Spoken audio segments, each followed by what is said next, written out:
नमस्कार मित्रांनो, आपण बघत आहात लोकसेवा माहिती केंद्र। मित्रांनो, आपण सोयाबीन पेरणी ते काढणी संपूर्ण ही सिरीज सुरू करत आहोत।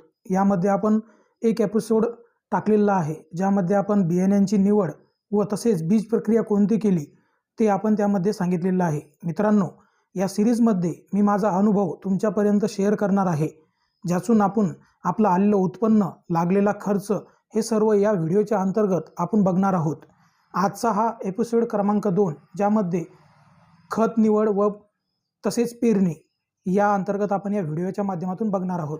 मित्रांनो, आपण या 2 एकर क्षेत्रासाठी 20-20-013च्या 2 बॅग म्हणजे 50-50 किलोच्या 2 बॅगी आणि त्यामध्ये 5-5 किलोचं सल्फर हे आपण यामध्ये दिलेलं आहे।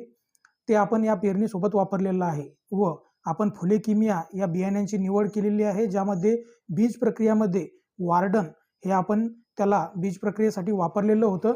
आपण ते लावून त्याच्यानंतर आपण 2 तास आधी ते बियाण्याला ते औषध लावलं। त्याच्यानंतर पेरणी आमच्याकडे पाऊस झालेला होता मोठा। त्याच्यानंतर पेरणीचा निर्णय घेतला व 17 तारखेला 17/6/2024 रोजी आपण या क्षेत्रामध्ये पेरणी केलेली आहे।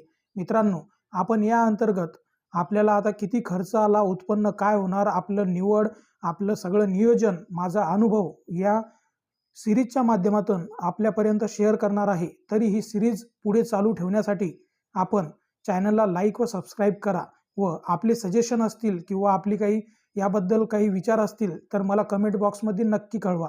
आपण ही पेरणी केलेली आहे। आता आपण यानंतर आपली निघून कसं आलं, त्या प्रकार उगवण क्षमता वगैरे आपलं बियाणं कशा प्रकारे निघून आलं याबद्दलचा व्हिडिओ एपिसोड क्रमांक 3 मध्ये दाखवणार आहोत। तरी व्हिडिओला लाईक करा व चॅनलवरती नवीन असल्यास चॅनलला सबस्क्राईब करायला विसरू नका। भेटूया पुन्हा अशा नवीन माहितीसह, नवीन व्हिडिओसह। धन्यवाद।